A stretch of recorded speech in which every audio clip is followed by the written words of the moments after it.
देखिए, ये तो बहुत ज़्यादातर लोग उनको सोचते हैं कि उन्होंने शेर चीतों का शिकार किया, लेकिन वो एक ट्रू ह्यूमन बींग्स के अंदर जो क्वालिटीज़ होनी चाहिए वो थी। और ये मसूरी का सौभाग्य है कि वो मसूरी में कुछ समय आए। वैसे उनके जो फादर थे विलियम कॉर्बेट जो थे, उनका यहाँ पे पोस्ट मास्टर के रूप में अपॉइंटमेंट हुआ था। मेरठ से वो यहाँ पर आए थे और उसके बाद फिर वो यहाँ पे जो मिलिट्री हॉस्पिटल था, जो सैनिटोरियम था, वहाँ पे भी जो उसमें ऑफिसर थे वो उनके फादर। और उनकी दूसरी जो सेकंड मैरिज जॉन से हुई है, वो लाल टिब्बे में जो हमारे मसूरी में सेंट पॉल्स चर्च है, वहाँ पे उनकी दूसरी शादी 1859 में हुई है। उससे पहले भी एक शादी हो चुकी थी और उनका जन्म मेरठ में हुआ था। मेरठ से वो मसूरी में as a post master posted हुए थे। और फिर उसके बाद 1859 में उनका ट्रांसफ़र नैनीताल हो गया था और उस ज़माने में 1 महीना मसूरी से उनको वहाँ नैनीताल जाने में लगा था। और 1875 में जिम कॉर्बेट का जन्म हुआ वहाँ पे नैनीताल में ही, काला ढूंगी में। और उसके बाद वो फिर 2 बहनें और 2 भाई थे, तो वहीं उनका ज़्यादातर जीवन बीता। उन्होंने बहुत ज़्यादा किताबें लिखी हैं, आर्मी में भी गए, वो आर्मी में रहे, रेलवे में भी रहे। और he was a very good photographer also. बहुत अच्छी फ़ोटो खींचते थे, जो मेरे पास पूरी एक एल्बम है उनकी खींची हुई photographs.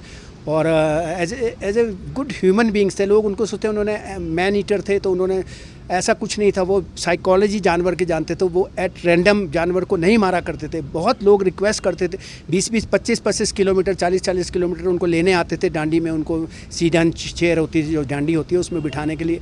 Man eater of Kumaon, man eater of Rudraprayag, man eater of Talladesh, ऐसी कई किताबें। और उसके अलावा उन्होंने जो बुक्स लिखी हैं, कई स्टोरीज लिखे हैं। माई इंडिया एक किताब है, उसमें उनकी लिखी हुई कई स्टोरीज़ हैं, ट्रू स्टोरीज़ हैं। कितने अच्छे भाव थे, कितने अच्छे वो लोगों की हेल्प किया करते थे, आउट ऑफ द हैंड जाके, आउट ऑफ द वे जाके बहुत ज़्यादा हेल्प किया करते थे।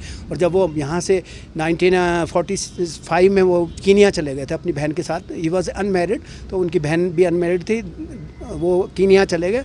और जब वो यहाँ से जा रहे थे, तो जो उनके बचपन के साथी थे, किसी को उन्होंने राइफ़ल दी, किसी को अपनी कॉटेज दी, किसी को अपना और सामान दिया यादगिरी के लिए, किसी को मसूरी में तो जो उनके, क्योंकि उनके रिलेटिव मसूरी में थे, पहले से कई रहते थे।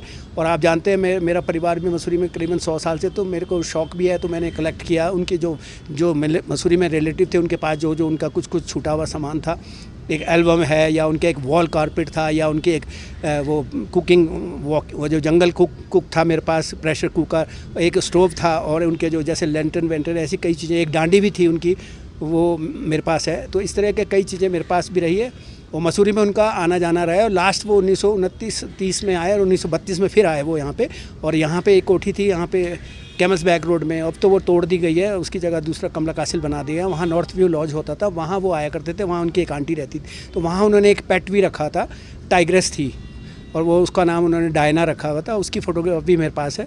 और वो मतलब उस फ़ोटो को आप देखो, जैसे आदमी को गले लगाता है, जानवर को वो इस तरह से गले लगा। इसी से आप लगा सकते हैं वो जानवर को कितना प्यार करते थे।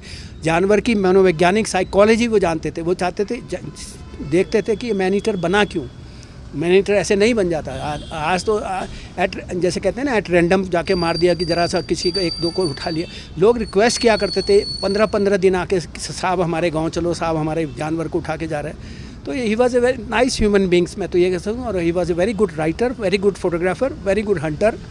और इसके अलावा एक अच्छा जन्मदिन पे क्या कहना चाहेंगे? मैं तो यही कहूँगा कि किसी भी आदमी से, बेशक वो अंग्रेज़ थे और हमारे देश में वो रहे, जबकि उनके फादर मेरठ में ही, उनके फादर का जन्म मेरठ में हुआ, यहीं इंडिया में उन्होंने नौकरी करी। He died in Nainital only. उनकी जो ग्रेव है वहीं पे सेंट जॉन्स एक चर्च है नैनीताल में, वहाँ उनकी ग्रेव है।